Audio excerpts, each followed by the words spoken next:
termasuk musta'rab Ismail alaihi salatu wassalam, termasuk Nabi kita Muhammad sallallahu alaihi wa ala alihi wasallam. Saya ulangi, Hud, kemudian Saleh, kemudian Syuaib, kemudian Rasul sallallahu alaihi wasallam.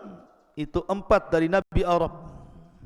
Adapun Ismail sekali lagi dia musta'rab, orang yang bukan Arab tetapi pasti berbahasa Arab, maka disebut musta'rab. Tetapi selain daripada 4 nabi ini, semua nabi-nabi Bani Israel, termasuk nabi yang kita akan kisahkan adalah Nabi Dzulkifli. Tapi kebiasaan Bani Israel, setiap nabi-nabi mereka meninggal, wafat atau dibunuh, maka akan datang nabi-nabi berikutnya yang kemudian menggantikan nabi tersebut. Ma'asyiral muslimin yang dimuliakan Allah Subhanahu wa taala. Siapakah Dzulkifli? Cerita Nabiullah Dzulkifli alaihi salatu wassalam tidak lepas daripada cerita Nabi Al-Yasa. Dan cerita Nabi Al-Yasa tidak lepas daripada cerita Nabi Ilyas. Karena ini tasalsul dalam bahasa Arab, saling hubung kait. Sedikit saya ulas tentang kisah Nabi Ilyas supaya nyambung dengan Nabi Dzulkifli. Nabi Ilyas alaihi salatu wassalam adalah satu di antara nabi-nabi Bani Israel. Walaupun ada khilaf di antara para ulama tentang apakah Ilyas itu Idris ataukah Ilyas sendiri Idris sendiri. Dan pendapat yang kuat menurut pendapat Imam Ibnu Katsir rahimahullahu taala bahwa Ilyas adalah sendiri, ada kisahnya, dan Idris juga sendiri ada kisahnya. Ma'asyiral muslimin yang dimuliakan Allah Azza wa Jalla, Nabi Ilyas ini diutus kepada sebuah kaum penyembah berhala di sebelah barat Damaskus. Ada berhala namanya Ba'lan, atau Al-Quran menyebutnya Ba'labak. Ba'lan ini ada yang mengatakan satu di antara nama-nama patung yang disembah. Nama patungnya disebut Ba'lan. Sama dengan di zaman jahiliyah ada namanya Lata, Uzza, Manat, Khubal. Di zaman itu namanya Ba'lan. Makanya Allah Subhanahu wa taala mengatakan atad'una ba'lan wa tadharuna ahsanal khaliqin. Apakah engkau akan meminta kepada Ba'lan dan meninggalkan sebaik-baik pencipta? Ada yang mengatakan Ba'lan ini bukan patung tapi seorang wanita. Wanita yang sangat cantik sekali, Imra'atul Hasna, yang sangat cantik sekali, disembah oleh kaumnya. Tetapi terlepas daripada apakah dia nama berhala ataukah seorang wanita cantik, yang jelas bahwa Bani Israel semakin jauh dari kenabian, maka semakin dekat dengan kekufuran dan kesyirikan. Sampai di antara mereka ada yang menyembah patung namanya Ba'lan.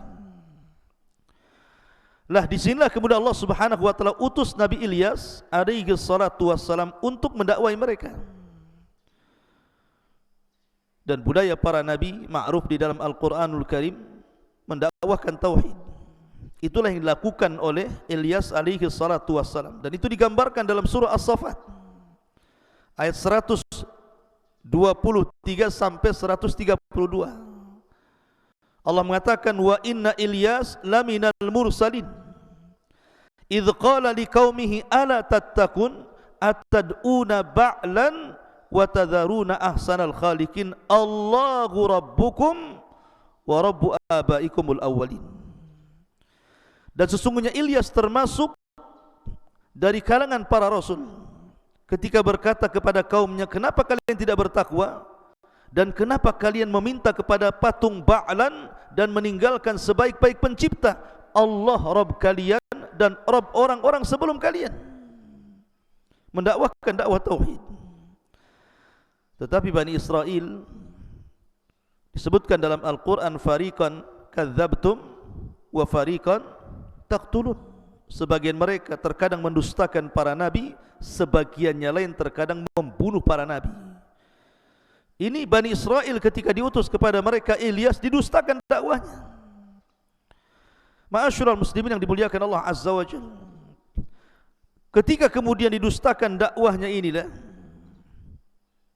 maka akhirnya kemudian Allah Subhanahu wa taala utus kepada mereka azab. Apa azabnya? Dan ini bagian daripada mukjizat Nabi Ilyas. Nabi Ilyas alaihi salatu wassalam berdoa kepada Allah Subhanahu wa taala, Allahumma amsik alaihimul matar. Ya Allah, tahan hujan kepada mereka, jangan kau hujani mereka, karena mereka menolak dakwahku, menolak ajakan kepada tauhid. Akhirnya betul-betul Allah Subhanahu wa taala tahan, fahubisa anhum thalatha sinin, ditahan hujan selama 3 tahun tidak turun hujan. Dari sini kemudian Allah Subhanahu wa taala berikan ujian, banyak binatang-binatang yang meninggal, pohon-pohon yang meninggal, manusia juga banyak yang meninggal. Akhirnya mereka pun mencari Nabi Ilyas alaihi salatu wassalam, sementara Nabi Ilyas bersembunyi. Ada yang mengatakan bersembunyi di Bukit Qasyun. Sampai pada waktunya ketika Ilyas kemudian bersembunyi, maka Allah Subhanahu wa taala takdirkan raja yang zalim, yang selalu mengajak rakyatnya untuk menyembah patung Ba'lan, meninggalkan Taurat dan juga meninggalkan tauhid, Allah Subhanahu wa taala wafatkan. Kemudian Allah Subhanahu wa taala takdirkan datang raja yang baru yang memerintahkan negeri Ba'lan itu. Barulah kemudian Nabi Ilyas keluar, kemudian mendakwai mereka. Tetapi kemudian setelah sebagian besar masuk ke dalam agama tauhid, tiba-tiba mereka kufur lagi. Subhanallah, kebiasaan mereka kufur lagi. Karena kufur itulah maka Nabi Ilyas alaihi salatu wassalam berdoa agar Allah Subhanahu wa taala mencabut nyawanya. Tetapi sebelum dicabut nyawanya, maka Nabi Ilyas berwasiat kepada Nabi Al-Yasa yang ketika itu belum menjadi nabi. Ada yang mengatakan Yasa itu anak paman daripada Nabi Ilyas, ada yang mengatakan orang lain, wallahu alam. Tetapi tampuk kenabian Ilyas kemudian diserahkan kepada Nabiullah Al-Yasa alaihi salatu wassalam. Adapun bicara tentang Nabi Al-Yasa, Allah menyebutkan 2 kali dalam Al-Quran. Pertama surah Al-An'am, Allah mengatakan wa Ismaila wal Yasa'ah wa Yunus wa Lut wa kullan faddalna 'alal alamin. Di sini disebutkan wal Yasa'. Kemudian juga disebutkan dalam surah As-Sad ayat 48, wadhkur Ismaila wal Yasa'ah wa dzal kifli wa kullu minal akhyar. Di sini juga disebut kalimat Yasa. Memang Quran tidak menyebutkan kisahnya, tetapi karena ada hubung kait dengan Nabiullah Ilyas alaihi salatu wassalam, artinya bahwa Nabi Yasa berdakwah masih di lingkungan tempat dakwahnya Nabi Ilyas, kepada orang-orang yang menyembah patung Ba'lan dan juga berhala-berhala yang lainnya. Ma'asyiral muslimin yang dimuliakan Allah Azza wa Jalla, Nabi Al-Yasa ini diberikan mukjizat sama mirip dengan mukjizat yang Allah berikan kepada Nabi Isa bin Maryam, seperti mampu mengobati penyakit kulit, mampu mengobati penyakit buta, bahkan bisa menghidupkan orang mati karena Allah, termasuk bisa berjalan di sungai Urdun. Ya, dia berjalan di sungai Urdun. Ada juga mengatakan membelah sungai Urdun seperti Nabi Musa membelah lautan.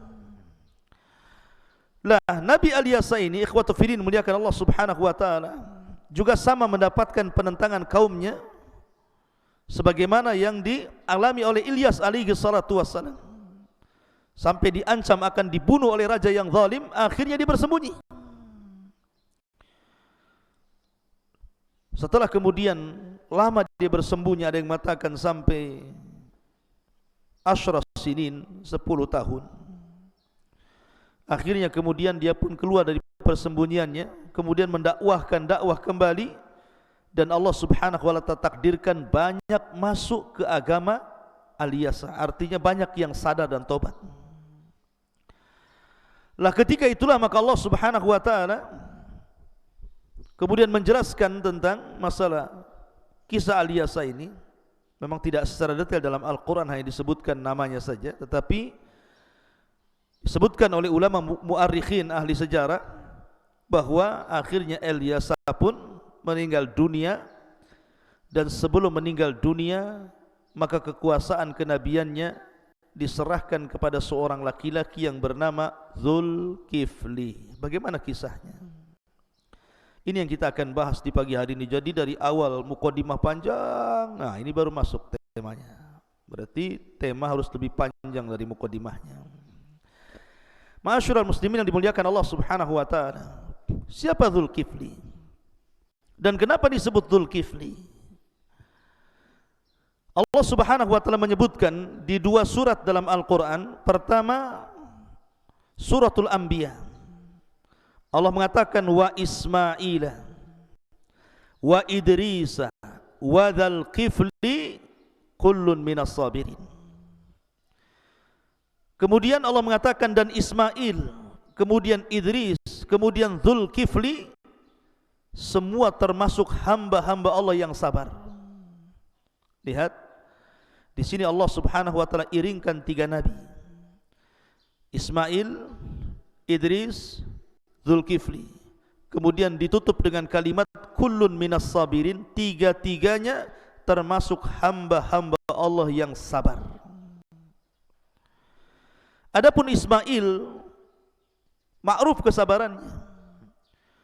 Ketika Ibrahim alaihi salatu wassalam, Abul Anbiya, Abu Tauhid ini bermimpi untuk menyembelih Ismail, inni ara fil manami anni adzbahuka fangdur madza tara.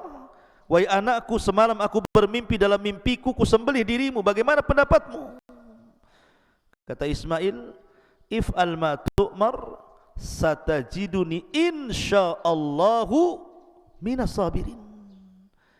Lakukan saja wahai bapakku, kalau itu perintah Allah Subhanahu wa taala, jangan ragu-ragu, dan engkau akan mendapati diriku termasuk hamba Allah yang sabar.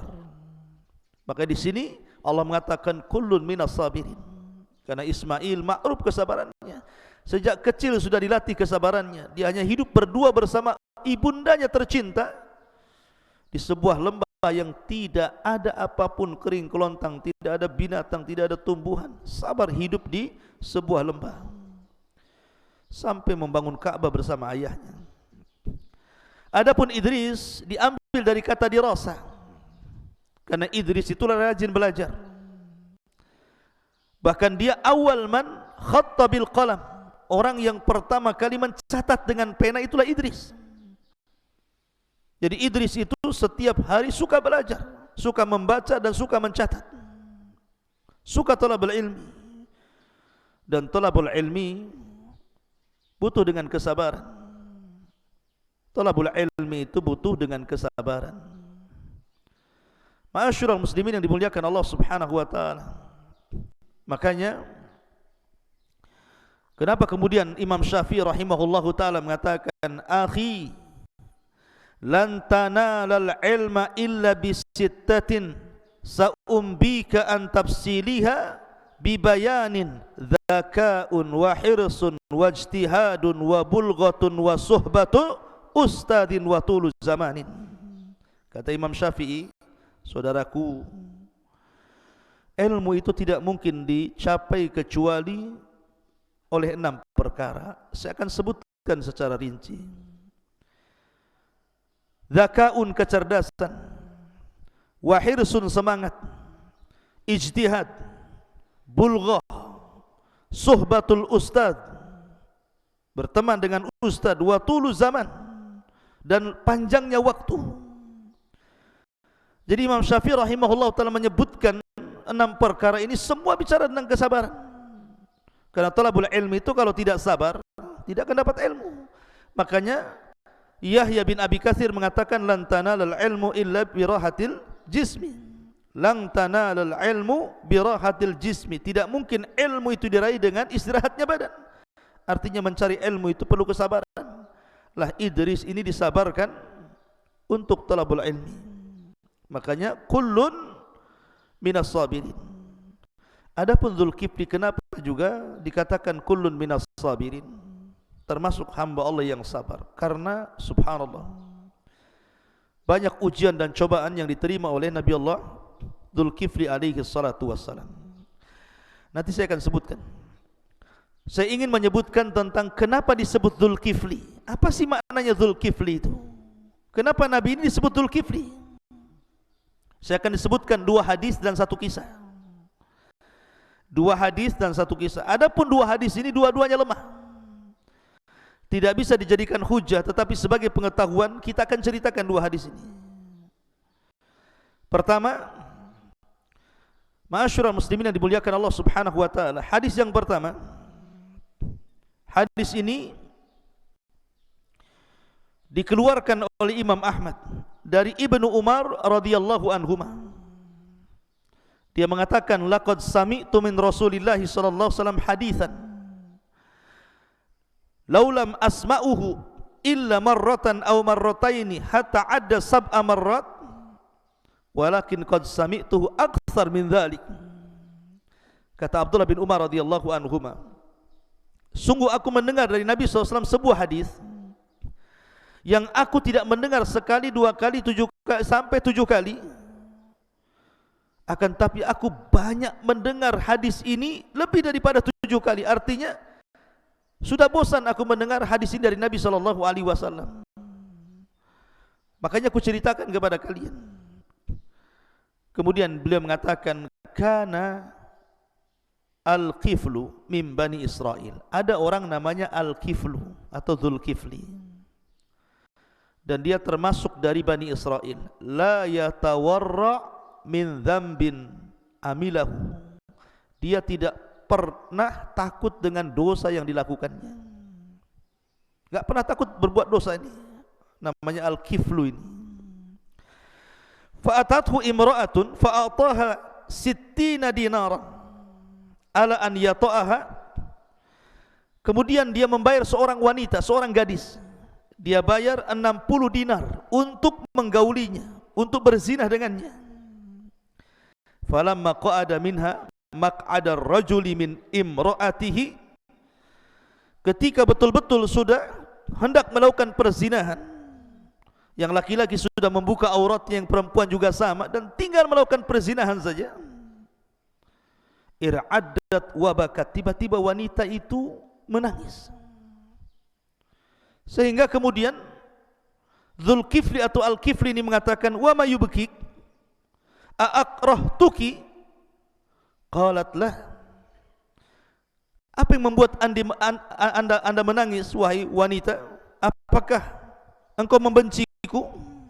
Bukankah sudah kubayar apa yang kau kehendaki dari beberapa dinar? Maka wanita ini mengatakan, tidak, aku tidak membencimu. Akan tapi aku tidak pernah melakukan perzinahan ini sama sekali sebelumnya. Aku tidak pernah melakukan perkara ini sebelumnya. Kemudian kata Zulkifli, lalu kenapa kau lakukan? Kau mau dibayar dan kau mau berzinah denganku? Maka dia mengatakan, innama hamalani alaihi al-hajah. Karena ada sebuah kebutuhan yang menjadikan aku mau dibayar. Akhirnya kemudian Zulkifli tidak jadi berzina. Dia pun kemudian mengatakan, idhabi bidananir. Kalau begitu pergi kau ambil uang-uang dinar ini, dan saya juga tidak akan melakukan maksiat kepadamu. Kemudian beliau bersumpah kepada Allah Subhanahu wa taala, wallahi la ya'sillah al-kiflu abada. Demi Allah ya Rabb, setelah hari ini aku tidak akan bermaksiat selamanya kepada dirimu. Lah setelah itu kemudian Allah takdirkan dia mati. Setelah dia bersumpah untuk tidak bermaksiat kepada Allah selamanya, di malam itu Zulkifli meninggal. Ketika dia meninggal, tiba-tiba kemudian fa asbaha maktuban bi a'la babihi qad ghafarallahu azza wa jal lidzil kifli. Tiba-tiba kemudian di pintu rumahnya keesokan harinya ada tulisan yang bacaannya, semoga Allah mengampuni Dzulkifli. Dari sini keluar nama Dzulkifli. Tapi sekali lagi hadis ini tidak sahih. Dan kalaupun sahih, tentu mustahil seorang nabi melakukan seperti ini. Kalaupun ada kemiripan nama Dzulkifli, maka yang satu Dzulkifli nabi, yang satu Dzulkifli ini, maksudnya begitu. Tetapi hadis ini dhaif. Ini hadis yang pertama. Hadis yang kedua, hadis dikeluarkan Al-Imam Ibnu Jarir At-Tabari rahimahullahu ta'ala. Jadi zaman Bani Israel itu ada orang soleh. Saking solehnya, setiap hari dia melakukan salat mi'ata salatin, 100 kali salat setiap hari, siang dan malam. Tidak pernah meninggalkan dari 100 kali salat ini. Akhirnya kemudian orang soleh ini mengatakan kepada manusia, sebentar lagi saya akan meninggal. Siapa yang ingin takaffalali, yang ingin menggantikan posisiku setelah kematianku, melakukan solat 100 kali siang dan malam itu, maka dia akan mendapatkan keutamaan sama dengan keutamaan yang Allah anugerahkan kepadaku. Akhirnya datanglah seorang anak muda dan mengatakan, saya siap menduduki posisimu untuk melaksanakan solat dalam 1 hari dan 1 malam, mi'ata salatin atau mi'ata rak'atin, 100 kali rakaat atau 100 kali solat. Maka ketika itulah anak muda yang menggantikan orang soleh itu disebut Dzulkifli, karena mengkafil, menggantikan posisi orang soleh Bani Israel. Ini pun dhaif, tidak sahih. Adapun tentang masalah kisah, 2 hari sudah saya ceritakan. Lalu satu kisah ini sebenarnya berasal dari ucapan Imam Mujahid, dan Imam Mujahid ma'ruf dalam dunia tafsir. Imam Mujahid ini termasuk Imamul Mufassirin, imamnya ahli tafsir, Imam Mujahid ini. Lah Imam Mujahid menceritakan, dan kalau kita menceritakan tentang ayat tadi, kisah-kisah Dzulkifli, selalunya biasanya ahli tafsir itu membawakan kisah yang dikisahkan oleh Imam Mujahid rahimahullahu ta'ala. Apa kisahnya? Jadi Nabi Allah Yasa alaihi salatu wassalam, kembali kepada urutan Nabi tadi, Nabi Allah Yasa alaihi salatu wassalam, ketika dia sudah tua, sudah mendekati ajalnya, maka Nabi Yasa ini berkhutbah di hadapan manusia, dan mengatakan, sesungguhnya usiaku sudah rentah, ajalku sudah dekat. Aku ingin memilih di antara anak-anak muda di antara kalian yang menggantikan posisiku, akan tetapi dia harus melaksanakan 3 syarat. Aku ingin anak-anak muda satu di antara kalian menggantikan posisiku, akan tetapi dia harus melakukan 3 syarat. Syarat yang pertama, asy-syartul awwal an yasuman nahara wa la yuftir. Harus puasa di siang hari terus menerus setiap hari dan tidak berbuka. Wasyartu tsani, dan syarat yang kedua, an yakuma al-laila wa la yanam. Harus salat malam terus dan tidak boleh tidur. Kemudian wasyartu tsalis, adapun syarat yang ketiga, alla yaghdab fil qadha. Kalau dia memutuskan sebuah perkara di antara manusia, tidak boleh marah. Bayangkan 3 syarat ini. Kalau malam tidak boleh lepas dari solat malam, kalau siang tidak boleh lepas daripada puasa, kalau memutuskan sebuah perkara tidak boleh marah-marah. Mundur teratur anak-anak muda ini. Siapa yang bisa melakukan 3 syarat ini? Malam tidak pernah tidur, solat malam terus, kemudian siang puasa terus setiap hari dan tidak pernah berbuka, kemudian tidak boleh marah lagi. Satu-satu anak muda ini mundur, tidak ada yang bisa menggantikan posisi Nabi Al-Yasa ini, kecuali anak muda. Anak muda ini tidak dikenal siapa dia, karena kefakirannya, la mala walajah, tidak punya harta dan tidak punya kehormatan. Manusia tidak kenal dia. Tiba-tiba anak muda ini mengatakan, ana ya Nabi Allah, berikan kepadaku tugas itu wahai Nabi Allah, katanya. Tetapi nampaknya Nabi Allah Al-Yasa kurang mantap, kurang yakin. Akhirnya ditolak pada hari pertama. Besoknya dikumpulkan kembali, berkhutbah lagi, kemudian meminta siapa di antara anak-anak muda yang mau menggantikan dirinya. Kemudian disebutkan 3 syarat yang sama. Anak muda ini daftar lagi sampai 3 kali. Baru kata Al-Yasa mengatakan, muta'akid mungkin bahasa Arabnya, kok yakin gitu ya. Dia mengatakan, dia saya yakin. Dari sini kemudian Nabi Allah Al-Yasa pun meninggal dunia. Maka yang menggantikan posisi adalah anak muda ini.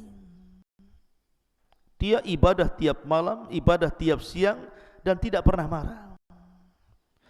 Akhirnya iblis mengumpulkan bala tentaranya dan mengatakan kepada bala tentaranya, goda anak muda itu, buat dia marah, karena syaratnya tidak boleh marah masalahnya. Maka dikeluarkan pasukan yang banyak dari pasukan-pasukan iblis untuk menggoda anak muda itu. Subhanallah, satu setan pun tidak bisa menggoda anak muda itu, saking sabarnya. Makanya Allah mengatakan, kullun minas sabirin, wa Ismail wa Idris wa dzalkifli kullun minas sabirin. Karena memang mereka nabi-nabi sabar masalahnya. Karena anak buahnya tidak bisa menggoda anak muda ini, iblis turun langsung. Wah, ini kalau ada dengkotnya yang turun langsung, beda caranya. Udah suhunya nih yang turun ini. Akhirnya iblis pun menyamar menjadi syaikhun kabir, orang tua yang sangat renta, seolah-olah punya masalah ingin datang kepada anak muda itu. Lah, iblis ini datang kepada anak muda ini di saat jam tidurnya anak muda itu, kailulah. Dalam Islam juga kailulah sunnah hukumnya. Makanya Rasul mengatakan, kilu fa inna syaitan la yakil, tidurlah siang karena setan itu tidak pernah tidur siang. Jadi kalau seandainya kita tidur siang, berarti tidur kita menyelisihi tidurnya setan. Ya, kubailul zuhri, kata ulama, waktunya mendekati waktu zuhur. Ya, jam 11, setengah 11 itu disebut kailulah. Lah, kebiasaan Dzulkifli ini, anak muda ini yang kelak akan disebut Dzulkifli, itu tidur sebentar saja, kailulah, menjelang zuhur. Ya, harus tidur ikhwan, karena di malam hari dia tidak pernah tidur. Di malam hari dia ibadah terus sampai kemudian subuh. Kemudian habis itu puasa, kapan tidurnya? Sehingga tidurnya itu hanya bisa dilakukan di waktu kailulah. Lah, setan ini sengaja datang, si iblis ini, di waktu istirahatnya Dzulkifli, anak muda ini. Akhirnya diketok rumahnya, diajak ngobrol, sampai dilalaikan dari waktu harusnya dia beristirahat. Kalau sudah lewat waktu kailulah, dia tidak akan tidur lagi. Kemudian akhirnya kata anak muda ini, kenapa kau tidak datang fi waqtil qadha, waktu ketika aku memutuskan perkara ini, kan waktu istirahatku. Datanglah besok kalau perkaramu ingin selesai. Maka keesokan harinya Dzulkifli atau anak muda ini menunggu di waktu qadha, tapi orang tua itu tak datang. Ketika tidak datang, akhirnya anak muda ini balik lagi lah, ya, karena tidak datang. Kemudian setelah dia pulang, yang harusnya dia tidur di hari kedua, tidur kailulah itu, datang lagi anak orang tua ini mengganggu tidurnya lagi. Anda bayangkan, orang kalau kurang tidur kan udah emosi tuh. 2 hari tidak tidur, malam sholat malam, siang puasa sunnah, puasa terus setiap hari gitu kan. Oh, kalau kita diganggu tidur, jangan lagi orang, suara handphone kita berdering saja kita mau banting tuh suara handphone, apalagi orang lain yang mengganggu, ya kan? Akhirnya karena Dzulkifli ini juga manusiawi, dia bukan malaikat kan, 2 hari tak tidur, ibadah terus saja. Dia berpesan kepada keluarganya, ini sudah hari ketiga, saya takut kakek itu datang lagi. Tolong ketika aku tidur, kau kunci pintu ini supaya dia jangan masuk. Akhirnya dia pun tertidur kailula, dikunci betul sama keluarganya. Namanya iblis, dia bisa masuk lewat lubang kunci, kan begitu. Iblis itu bisa, dia bisa masuk lewat mana saja iblis itu. Jadi tiba-tiba kemudian Zulkifli ketika hendak tertidur, hampir dia tertidur, dia mendengar ada suara ketuk pintu. Tapi dia tidak mau mengindahkan karena dia tahu jangan-jangan dia lagi. Ketika dia isyaratkan matanya, rupanya yang mengetuk itu dari dalam. Orangnya sudah ada di dalam, diketuk pintunya. Bayangkan, orang ngetuk dari luar, ini orangnya sudah di dalam, diketuk-ketuk pintunya. Dari situ Zulkifli sudah mengetahui bahwa ini bukan manusia. Makanya dia langsung berteriak, anta aduullah, kamu ini musuh Allah, kamu ini setan, kamu ini iblis rupanya. Lalu engkau kenapa mengganggu diriku? Maka kemudian kata iblis ini, dia mengatakan, ketika Zulkifli mengatakan anta aduullah, kamu adalah musuh Allah, maka syaitan mengatakan, na'am ana iblis, ya saya iblis. Inni aradtu an ughwiyaka, sebenarnya saya ingin menyesatkan dirimu, hatta la taquma laila, supaya kau tidak salat malam, karena kau tidak istirahat di siang hari, kau akan ngantuk di malam hari. Rupanya kau masih salat juga, katanya. Wa aradtu an udha'ifaka hatta la tastati asyam, dan aku menghendaki melemahkan badanmu karena kamu kurang istirahat, jadi lemah badanmu sehingga kau malas berpuasa. Kau puasa juga rupanya. Kemudian wa aradtu an ughdhibaka lima dakhaltu alayka walakinnaka lam taghdab, dan sengaja aku ganggu dirimu supaya kau marah, rupanya kau tak bisa marah, katanya. Aku nyerahlah, katanya. Lah sejak saat itulah maka karena dia sudah mengkafil, menggantikan posisi Ilyas dalam 3 perkara, dan dia berhasil, sejak saat itulah orang-orang memanggilnya dengan sebutan Nabiullah Zulkifli alaihi salatu wassalam. Dan yang masyhur kisah yang terakhir, karena 2 hadis di atas, dua-duanya lemah. Ma'asyiral muslimin yang dimuliakan Allah Subhanahu wa taala. Adapun Zulkifli secara nasab sendiri memang diperselisihkan para ulama. Kalau kisah yang saya urut adalah Zulkifli di sini berarti muncul setelah Nabi Ilyas dan setelah Nabi Alyasa. Karena di sana ada yang kemudian merunut nasabnya bahwa asal nama Zulkifli itu adalah Bishrun. Bishrun ini salah satu putra Nabi Ayub. Karena Nabi Ayub ini terkenal dengan kesabarannya, maka kesabarannya melahirkan sifat-sifat putranya, namanya Bishr ibn Ayub, yang kemudian orang-orang menyebutnya Zulkifli. Ada juga yang mengatakan bahwa di zaman itu, di zaman Nabi Alyasa ini, banyak terjadi pembunuhan para nabi.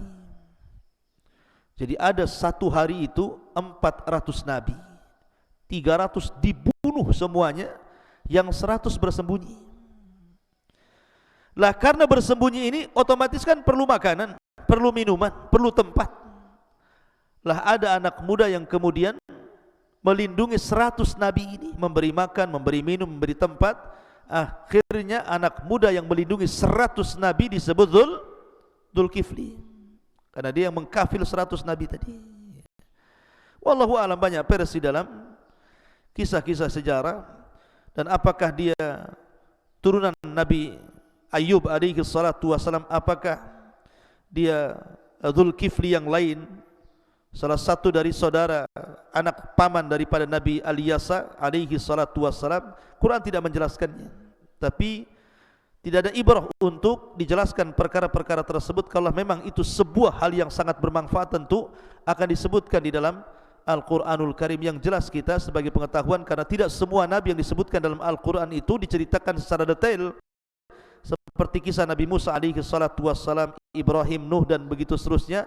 Adapun Nabi-Nabi seperti Alyasa, Zulkifli ini, kita hanya mengambil cuplikannya dan mengambil dari ahli-ahli sejarah tentang siapa dia. Itulah kisah Zulkifli alaihi salatu wassalam.